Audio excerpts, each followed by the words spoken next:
It is good to see everyone this morning. Hope everyone is doing well today. Hope you had a good past week, and I hope your Bible is still open there to Proverbs. They're in Proverbs chapter 25, and I guess I probably should have had Rudy, which I appreciated the reading. I probably should have had him read one more verse because the next verse is the one that made me think about this chapter. If you're like me, for Halloween, we didn't know if we would get any trick or treaters or not because we don't have sidewalks on this road out here. So you got to be prepared, unfortunately. So we had our gallon of candy. So because we had no kids, of course, that meant more candy for me. But anyway, that's a side point. Um, but if you're like me, you probably went to bed that night and then woke up the next morning and everything had changed a little bit. As we looked out our bay window in the living room, and all of a sudden there's however much of snow we got here in town. There's about half an inch or three quarters of an inch of snow, and just such change. And it made me think about the different passages that speak about snow. And there's actually two passages that talk about snow. One's in chapter 25, the other one's in chapter 26. One has a positive connotation, one has a negative. In chapter 25 at verse 13, it says, like the cold of snow in time of harvest is a faithful messenger to those who send him, for he refreshes the soul of his masters.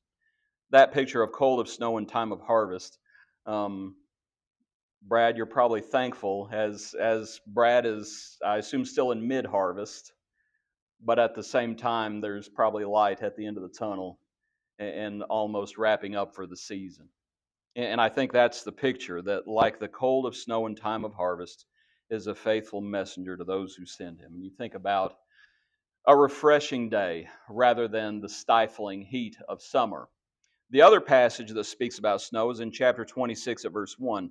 As snow in summer and rain in harvest, so honor is not fitting for a fool. Brad, how do you feel about rain in time of harvest? That starts making life a little more difficult. And that's what this passage is speaking about. So, a positive connotation and a negative connotation. So, when I woke up Wednesday morning and saw the snow on the ground, and it just made me think about different passages concerning snow, and this was one of them. So, what we're going to do this morning is we're going to be thinking about that idea there in verse 12. A word fitly spoken is like apples of gold in settings of silver. It is not speaking about a turn of phrase, a witty turn of phrase. That's not really what it's talking about. The New American Standard translates it this way: like apples of gold in settings of silver is a word spoken in right circumstances. And if you're like me, you probably know how hard it is to say the right thing at the right time and in the right way. That it's a difficult thing to do. And if you're like me, I have a distinct ability to put my foot in my mouth. And it's a whole lot easier to put your foot in your mouth than to have those and to express those words that are fitly spoken. What we have to do is we have to come to Jesus and we have to learn from him. And all of the Lord's words were fitly spoken. And we have to come and learn from him, taking his yoke upon us, and we have to let him lead. So I thought we might talk about this morning these words that are fitly spoken. We're going to be looking in this chapter 25, and we're going to be thinking about the ideas of self-control and the ideas of reputation and the ideas of influence, trying to have a good effect on others. So to go ahead and get into it, we'll begin with self-control. Look in verse 28 at the end of the chapter. It says, whoever has no rule over his own spirit is like a city broken down without walls. So here's this picture of a city that's given over to crime and chaos. You might think about, just as a modern day analogy, a city broken down without walls. Here in the last few years, with all of the turmoil in the country, there were actually cities where they were talking about defunding the police, and cities where all of a sudden there's not a police presence. And can you guess what happened in cities where there was less police presence? Would you like to guess what happened to crime? Lo and behold, crime did not go down. Crime increased. What happens to a city without walls? and all of a sudden they are open to any and everything. There's no protection there. There's no safety there. There's no discipline. There's no control. And so here, whoever has no rule over his own spirit is like a city broken down without walls. While it is at the end of the chapter, I would suggest it is more the basis for everything else. It's sort of like at the end of Ecclesiastes. You go through all of Ecclesiastes, and at the very end, what does it say? Here is the conclusion of the matter. Fear God and keep His commandments. It's the basis. Even though it's at the end, it's more of a summary. It's more of a foundational statement. And so I would suggest it's the same way here, that it's somewhat the basis for everything else. It's self-control. And as you go through the chapter, you see different things, and you start seeing a thread going through it.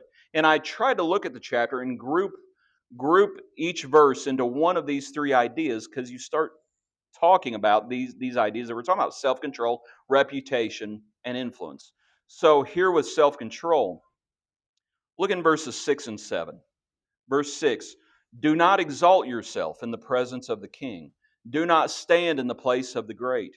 For it is better that he say to you, come up here, than that you should be put lower in the presence of the prince, whom your eyes have seen. You remember this exact concept when the Lord was at a certain person's house and He saw how they were sitting down and they were choosing the best places. And He says, don't do that.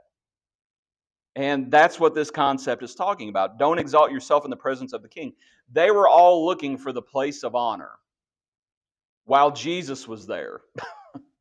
Who was it who deserved the place of honor? Not them. Not them. But Jesus came to this earth and He humbled Himself. He humbled Himself. He came as a servant. The idea of humility. How much self-control does it take to be humble? To not seek one's own glory. That takes an immense amount of self-control. To be humble. What about verse 8? Do not go hastily to court, for what will you do in the end when your neighbor has put you to shame? Debate your case with your neighbor, and do not disclose the secret to another, lest he who hears it expose your shame and your reputation be ruined. Do not go hastily to court. How much self-control does it take to be long-suffering?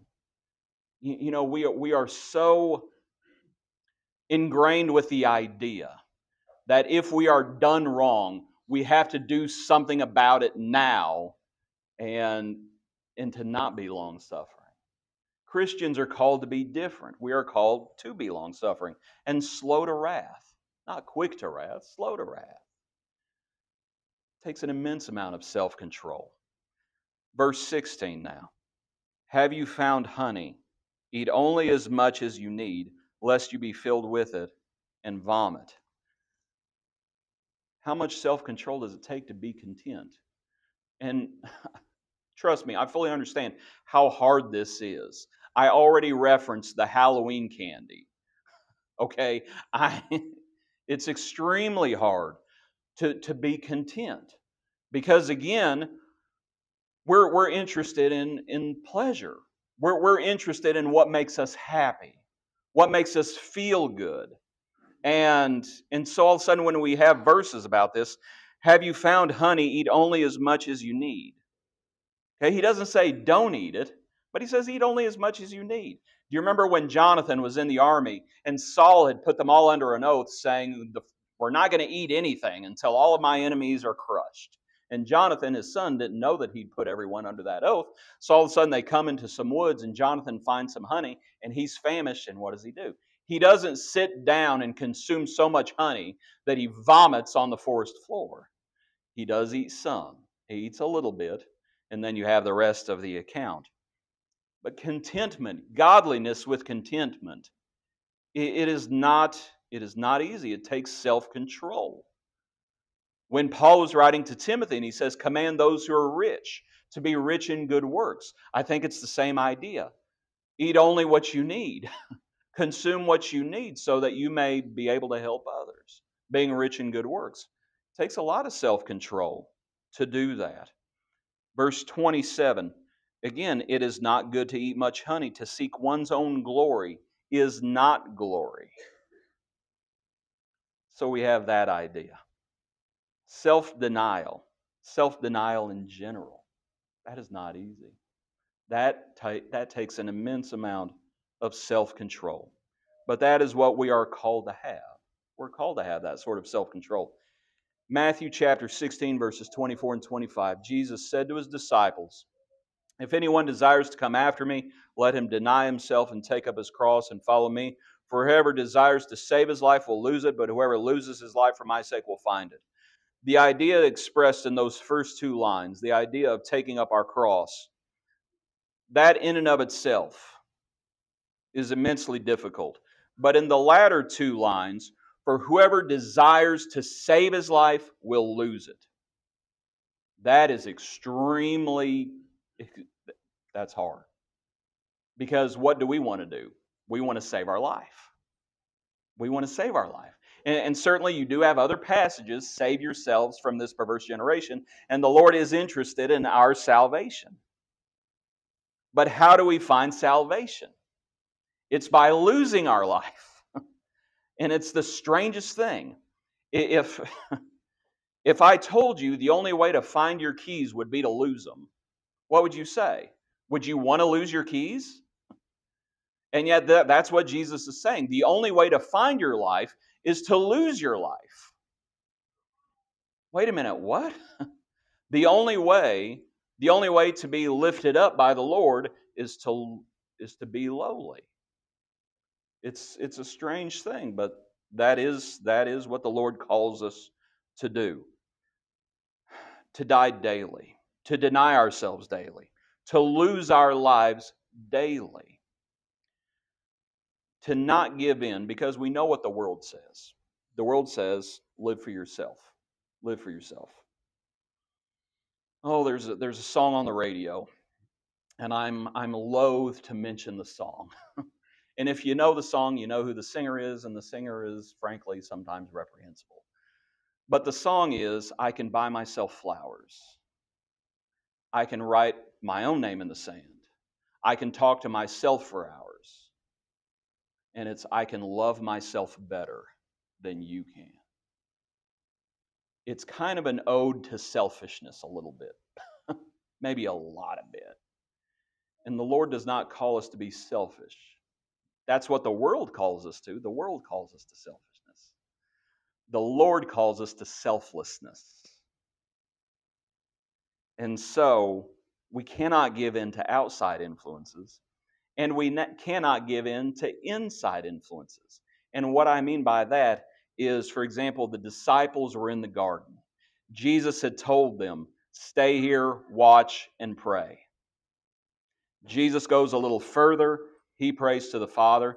Jesus comes back to the disciples, and what does he say? It is enough. Could you not watch 1 hour? The spirit is willing, but the flesh is weak. And that's why I say we cannot give in to inward influences either. That we cannot, those of you who are older, and I'm getting older myself, Brad was talking about his gray hair earlier. Sorry, Brad, I keep calling you out this morning. Brad was talking about he's getting a little more gray in his hair as we go along, and I'm getting a little more gray in my hair as we go along, and I got joints aching and all. Anyway, those of you who are older, you're probably like, I don't want to hear it. Does life get any easier the older you get?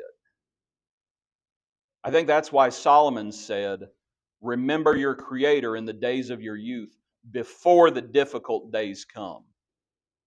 If, as we get older, and as our outward man is perishing, if our inward man is not being renewed day by day, we're going to have problems. Because what we're going to do is we're basically going to, if we start getting into our mind that the only time we can worship and serve the Lord is when we feel 100%, guess what? When was the last time you felt 100%? Right? You start getting to a point where, wait a minute, these are not one-offs. This is chronic. This is chronic pain. And it's very easy. It's very easy to say, well, I don't feel 100% today, so I'm not going to serve the Lord. I don't feel 100% today, so I'm not going to go to church. I don't feel 100% today, so I'm not going to go and remember the Lord's Supper. At a certain point, you don't feel 100% anymore until, frankly, the resurrection. And I hate to say it. I don't think that's a newsflash to anybody. I don't think that's a newsflash, but it's just reality. It's just reality. That we cannot wait for the planets to align for us to deny ourselves. We have to deny ourselves outwardly, inwardly, and we serve the Lord. We worship and we serve. We lose our life for His sake and for the sake of others. It takes discipline. Let's talk about reputation now. Verse 19. Confidence in an unfaithful man in time of trouble is like a bad tooth and a foot out of joint. Think about matters of reputation. What kind of reputation do you have? What kind of reputation? Because what this verse is talking about is dependability. And this morning in class, I asked everyone to define what faithfulness meant. And pretty quickly, we got around to the idea of dependability. And I think that's what this verse is talking about. Confidence in an unfaithful man in time of trouble, it's like a bad tooth and a foot out of joint. It's just a pain. It's just a pain. And I'm sure we've all been in situations where we've run into this. So what kind of reputation do you have? Are you dependable? Are you dependable? When the Lord spoke about what we should be seeking His kingdom and His righteousness, can the church count on you? Right? Are you dependable? Or is that a place that you're lacking? Verse 8, do not go hastily to court. The verse we already read. Do not go hastily to court. For what will you do in the end when your neighbor has put you to shame? What's your reputation? Are you known as being a little bit of a hothead? Now I'll say this. Everybody except for Jesus. Everybody except for Jesus. Everybody sinned. All have sinned and come short of the glory of God. We recognize that. Moses, again, in class we spoke about Moses, the meekest man on all the face of the earth. He was the most meek man. And yet he, at a time, he lost his temper. Okay? There are some people, and I think that's one reason I'm thankful to the Lord for my wife. I'm thankful for Jennifer. Because as my own mother always says, you ought to be real thankful for her because no one else would have married you. Because I'm not sure if anybody else would have the patience with me that she does. But sometimes even Jennifer loses her temper. And that's not what she's known for, but it happens. Some people, they just fly off the handle at any old thing. And is that your reputation? Because that's what this verse is talking about. Do not go hastily to court. What will you do when your neighbor has put you to shame? Debate your case with your neighbor. Do not disclose the secret to another, lest he hears it and expose your shame and your reputation be ruined. Uh-oh, you thought you were in the right, and all of a sudden you realize you find out you're in the wrong. Now what are you going to do? You flew off the handle at someone else. Someone came in and reminded me this morning. Again, if you miss Bible class, you miss all the funny things that happened to me. Because my phone, whenever it was, month and a half ago, I started hearing through class, I'm hearing music playing. And just real faint. And I'm like, someone's phone is going off playing music, and I'm looking around, and minutes are going by. And I'm like, I don't know who it is, but whoever it is can't hear their phone. And after about 5 minutes, it's such a distraction to me that I look to my family, because it's kind of coming from that general side. And I said, is someone's phone going off in their purse or something like that? And Lily says, I think it's your phone in your pocket. Uh-oh. Guess what? Turns out it was. That's what happens when you fly off the handle and you blame, all of a sudden you find out, uh-oh, maybe it's your own fault. What kind of reputation do you have? Do we have reputation as being a hothead? Other ideas, think about verse 13 again, like cold of snow in time of harvest, is a faithful messenger to those who send him, for he refreshes the soul of his masters. Is your faithfulness refreshing? Because faithfulness is refreshing. I'll tell you right now that is so true. When you look out those doors and you see Brother Al Perry pulling up on a Sunday, and you're like, you got to be kidding me. And I'm thankful that he's here, and I'm thankful that you're here. And to see those who are struggling and suffering and hurting, and seeing them still faithful in the face of trials. That is a refreshing thing for me and for others to see. And that's something that we all can aspire to. Like cold of snow in time of harvest is a faithful messenger to those who send him, for he refreshes the soul of his masters. Verse 14, whoever falsely boasts of giving is like clouds and wind without rain.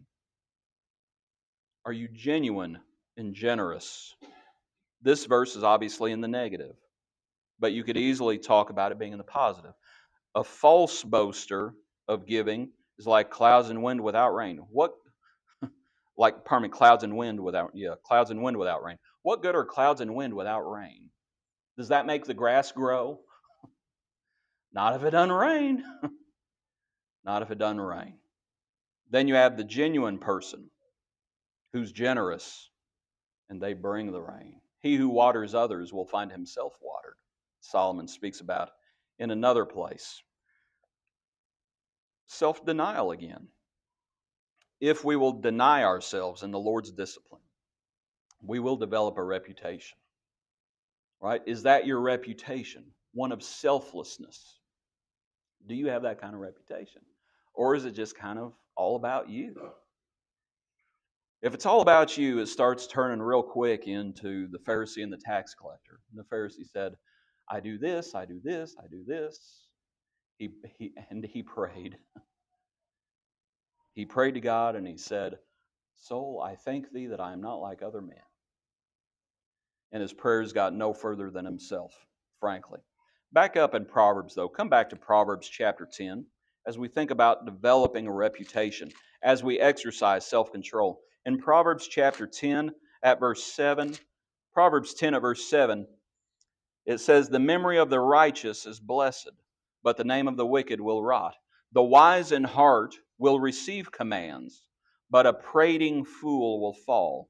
He who walks with integrity walks securely, but he who perverts his ways will become known. He who winks with the eye causes trouble, but a prating fool will fall. That idea of prating there, I think that's where other translations use the word babbling. Okay, so you have that idea that's repeated.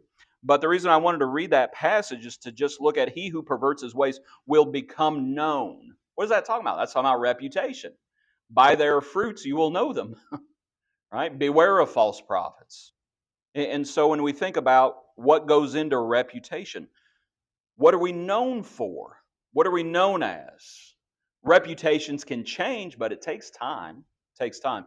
It takes a long time. The famous quote is, it takes a lifetime to build a reputation. It takes 5 minutes to destroy a reputation. And that's probably true, but reputations regardless can change. We just have to be open and honest and actually change and exercise self-control, and then our reputation will start changing.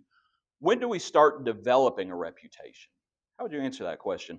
And I'd suggest the answer is we start developing a reputation real early. I want you to come over to the next passage, chapter 20. Look in chapter 20 at verse 11. And see if this isn't talking also about reputation. Proverbs 20 at verse 11. Even a child is known by his deeds, whether he does what is pure and right. Even a child is known. When do we start developing a reputation? Apparently from childhood. As we grow up. When Jesus was with the disciples, and they're arguing about greatness, shocker, they're arguing about greatness, and what does Jesus do? He calls a little child. He calls a little child, and he sets the child in their midst, and he says, unless you're converted and become like little children, you'll by no means enter the kingdom. When he called that little child, what did the child do? He says, whoever humbles himself as this little child. What had the little child done? When the Lord called, he came. The little child obeyed. The little child showed humility and came. Simple ideas. Even a child is known by his deeds, whether what he does is pure and right. And so younger people, take it to heart. You are developing a reputation already. It's already started. And so you start thinking about what kind of reputation you want to have. And you make sure that your deeds match that reputation. Again, we know what Solomon says in Ecclesiastes. Before the difficult days come, remember your Creator in the days of your youth. And think about things. Think about things seriously. And think about reputation and how it begins. Here in Proverbs as well, chapter 31 is the chapter about the virtuous woman, as you have that portrayal, as you have the words of King Lemuel, the utterance which his mother taught him, that's verse 1. But in all the things spoken about the virtuous woman, some of the things that are mentioned here is verse 23, her husband is known in the gates when he sits among the elders of the land. So her husband has a good reputation. And then her husband, and her children praise her, and she is known for these things. So she has a reputation. How much self-control does all that take? All of that takes self-control. Takes self-control, takes self-denial, dependability, faithfulness, generosity, all of these things. And that's what makes a reputation. As we develop a reputation, we will start having an effect on others, or we will already have that reputation for having an effect on others. But we're thinking about influence. So back to our chapter, back in chapter 25. In chapter 25, again, verses 8 through 10, the verse about do not go hastily to court, but instead debate your case with your neighbor. Right? You have that idea. And what the person is trying to do, what we're trying to do, is we're trying to win them over. Right? Jesus said, I did not come to condemn, I came to save. James and John, sons of thunder, that was their reputation at one point. Their reputation is going to change. But you remember the sons of thunder, what they said about the Samaritan village. You want us to just burn it down to the ground, call down fire? And Jesus says, you don't know what kind of spirit you're of. And he's talking about the sort of spirit that he has. I didn't come to condemn, I came to save. We're not trying to just win the case, verses 8 through 10. We're not just trying to win the argument. That's not what we're trying to do. What we're trying to do is we're trying to persuade people. We're trying to, and New King James uses the word debate, but that's the idea. Debate your case with your neighbor. Talk about it. Don't disclose the secret to another. Be discreet about it. All these things that go into it, trying to win them over. Lo and behold, you might find out that you're the one who is wrong, like we've already said. But that's what we are trying to do. Verse 12, like an earring of gold and an ornament of fine gold is a wise rebuker to an obedient ear. Being wise and obedient. A wise rebuker. Some people have no use they don't want to be on the giving end of rebuking, even though this passage talks about a wise rebuker. And then you have an obedient ear. Like an earring of gold is a wise rebuker to an obedient ear. How do we take correction? How do we take rebuking? Says more about us than the rebuker, frankly. How do we receive it? When someone says, hey, John, you have a speck in your eye. Hey, John, you have a beam in your eye. How do we take that? How do we take it? It'll manifest whether or not we ourselves are wise and obedient. Verse 15. By long forbearance a ruler is persuaded, and a gentle tongue breaks a bone. Again, go easy. Right? That idea. By long forbearance a ruler is persuaded. Go easy and be patient. A gentle tongue breaks a bone. What we're trying to do, we're trying to win them over. We're trying to influence them. is what we're trying to do. And a soft answer turns away wrath. And so when we think about this idea of persuasion, and the way it happens is through long forbearance, as it says. What we're trying to do is to soften the hard-hearted. Look in verse 21. Verse 21, if your enemy is hungry, give him bread to eat, and if he is thirsty, give him water to drink. For so you will heap coals of fire on his head, and the Lord will reward you. The idea of heaping coals of fire on his head, you're trying to soften someone who's hard-headed. You're trying to melt them. That's the idea. We're not trying to burn them up. We're not trying to consume them. We don't want them dead. We want them alive. We're trying to win them over so that they are no longer our enemy. We're not ignoring the fact that they are our enemy. If your enemy is hungry, that's the reality. So if your enemy is hungry, give him bread to eat. And first, if he's thirsty, right? We treat them better than they treat us. That's why the Lord talking about loving our enemies, turning the other cheek, praying for them, doing good unto them, all these ideas that we're trying to soften the hard-headed and the hard-hearted. We are not trying to, in thinking about trying to soften the hard-headed, hard-hearted, we're not trying to drive them away. We're trying to bring them closer. Okay, and this idea, I want you to think about the idea of driving them away. Here in this passage, look up at verse 23. The north wind brings forth rain. Not too many people know that better than us here, by the way. North wind brings forth rain. And a backbiting tongue and angry countenance. It is better to dwell in a corner of a housetop than in a house shared with a contentious woman. Just thinking about that passage specifically, because I'm usually tempted to pull verse 24 out of context, because that verse is repeated pretty often. Shows up 5 or 6 or 7 times in Solomon's writings. It's better to dwell in the corner of a housetop than in a house shared with a contentious woman. But you know, when you put that together with verse 23, north wind brings forth rain, and a backbiting tongue and angry countenance. My question is, why is the woman contentious to begin with? Why is the woman contentious to begin with? And is it possible it is better to dwell in the corner of a housetop than in a house shared with a contentious woman? To just think about a backbiting tongue and an angry countenance. I'll just say this. Solomon, I always make the point, Solomon had, what did he have? 700 wives, 300 concubines. Okay? How many contentious women did he have in his life? He had a lot of contentious women, undoubtedly. You don't think Solomon brought a lot of his own pain on himself?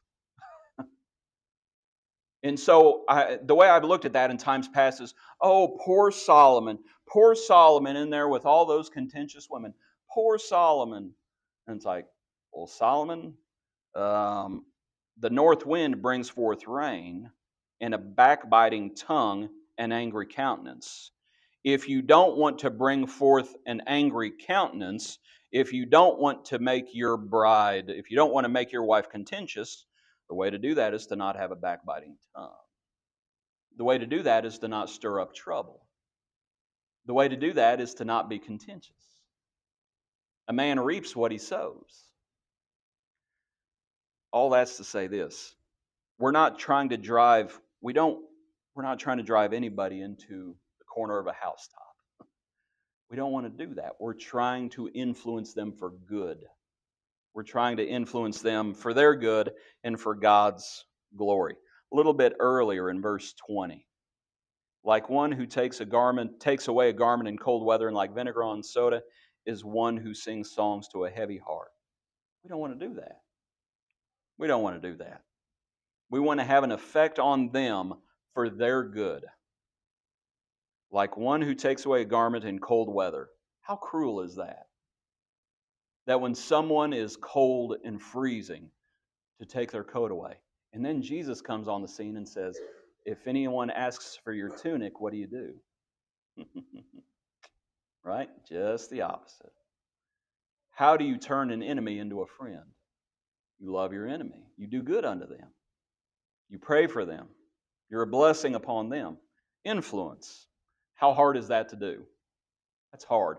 It's a lot easier to love those who love you. That's easy to do. And the Lord acknowledges that. He says even the tax collectors do the same. He says even tax collectors do that. Everybody does that. Everybody loves those who love them. That's easy. But how much self-control does it take to love those who don't love you? How much self-control does it take to develop that reputation of self-denial? How much self-control does it take in order to have an influence on others, to look out for others' interests, not only on your own, to esteem others better than yourself, to be a servant like Jesus was a servant? How much control did it take for Jesus to leave heaven and come to this place, to come to the earth, where he knew, because it was prophesied, that he would come to his own, and his own would not receive him? That when he came to earth, when he emptied himself, even though he did not consider it robbery to be equal with God, that he came to this earth to die. He didn't come, he came here to die. Yes, he lived for a time, and yes, he lives eternally forevermore, and we are thankful for that. But ultimately, he came here to die. The Lamb slain before the foundation of the world. That is the plan. That was the plan, and that is the plan of salvation. He was trying to influence. He wanted to influence. And so when we think about the grace of God that has appeared to all men teaching us, we respond to that grace. It's a sad thing when people think that we have no choice, because we read passages about the straight and narrow path that leads to salvation, and then the broad path that leads to destruction.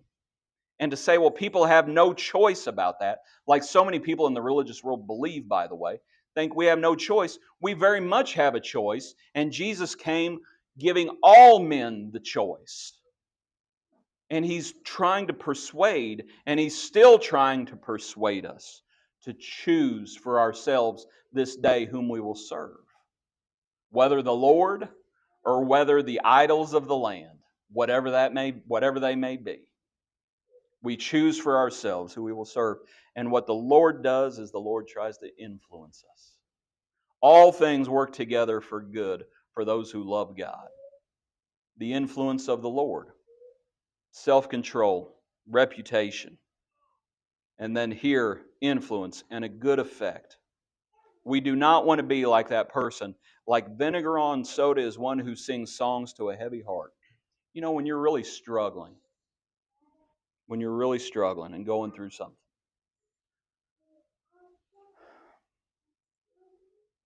And someone comes along and says, "Oh, cheer up.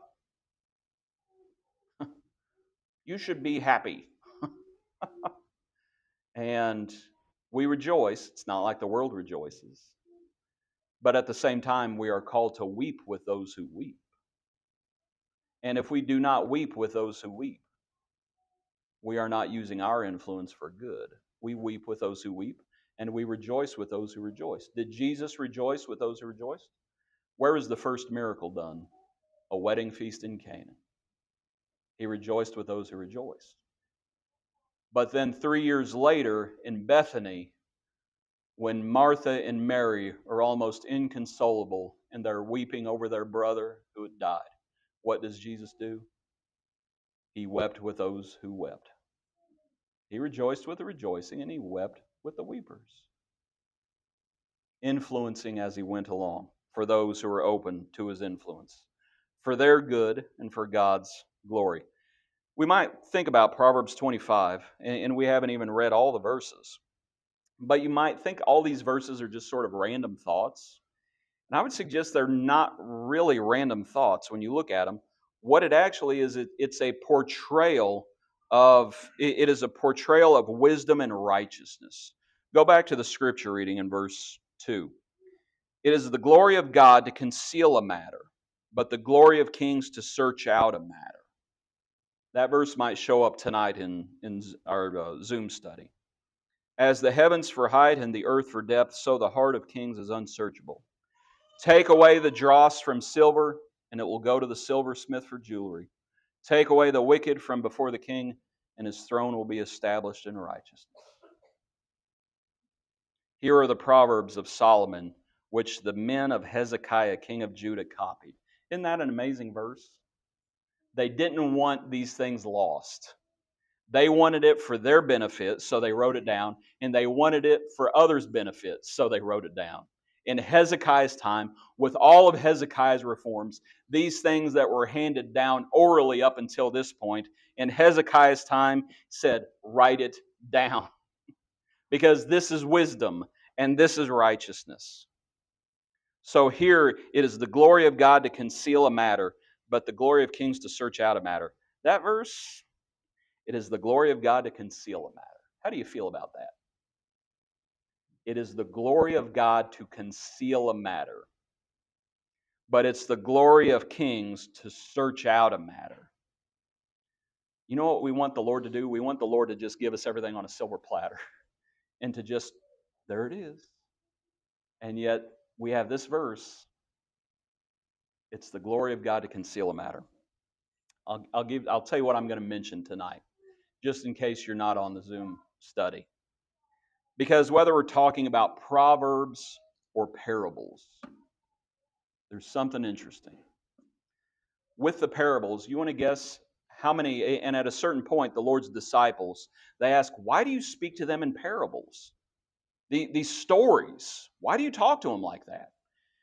And the Lord said, well, it's because to you, talking to the disciples, it has been given for you to know the mysteries of God. But to them it has not been given. And so I speak to them in parables, so that seeing they will not see, and hearing they will not hear. And that's why he talked to them in parables. It was a litmus test to see, as he talked about, for example, farming practices, a sower goes out to sow. It was a litmus test to see, do they realize he's not, while he's using these figures, he's not really interested in agriculture in Palestine in the first century. It's like, oh, wait a minute. He's talking about something else. He's using this as an analogy. He's using this as a metaphor. And so these parables, and there's more than 40 parables.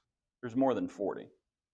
And the disciples say, why do you talk to him in parables? And he says, well, it's to see who's listening. It's to see who has ears to hear. Now here's the crazy part.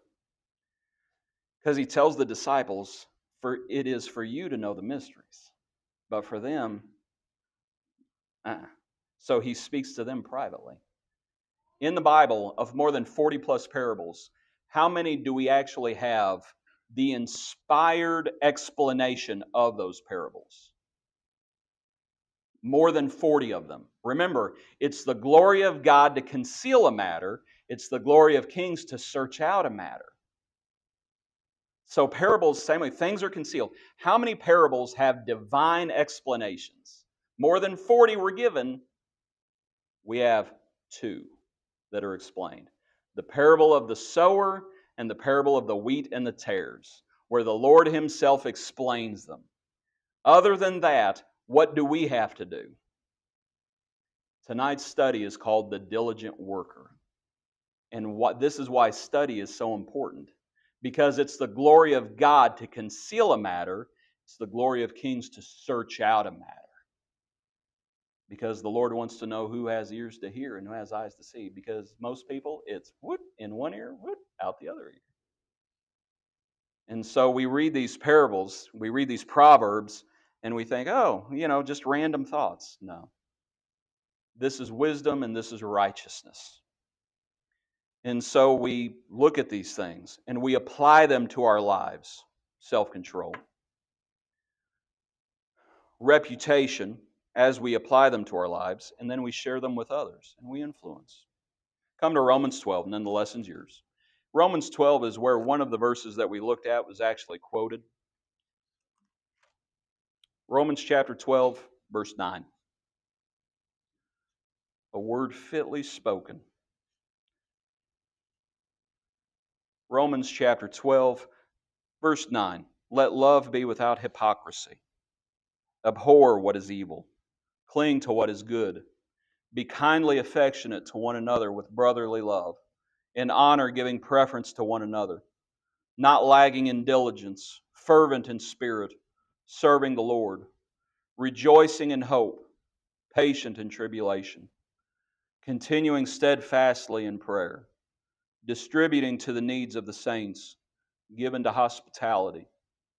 Bless those who persecute you. Bless and do not curse. Rejoice with those who rejoice, and weep with those who weep. Be of the same mind toward one another. Do not set your mind on high things, but associate with the humble. Do not be wise in your own opinion. Repay no one evil for evil. Have regard for good things in the sight of all men. If it is possible, as much as depends on you, live peaceably with all men. Beloved, do not avenge yourselves, but rather give place to wrath. For it is written, "Vengeance is mine, I will repay," says the Lord. Therefore, if your enemy is hungry, feed him. If he's thirsty, give him a drink, for in so doing you will heap coals of fire on his head. Do not be overcome by evil, but overcome evil with good. There is no greater example of overcoming evil with good. There's no greater example than Jesus. There's just none. And as we imitate him, we are called to the same thing. How much self-control did it take for Jesus to do what he did? Do you remember what he tells Peter? Don't you think I could call my Father now? I could ask my Father now and he would send the angels. And that's what he could have done. And he didn't do it. He didn't do it all the way. All the way on the cross, all the way until death. Just amazing. Father, forgive them, for they know not what they do. Looking at his own mother there, as the Apostle John stood next to her. Woman, behold thy son. Behold thy mother. And Mary went with John. Today you will be with me in paradise. The thief who is trying to influence the other thief. And we rightly so, but not him. He's innocent.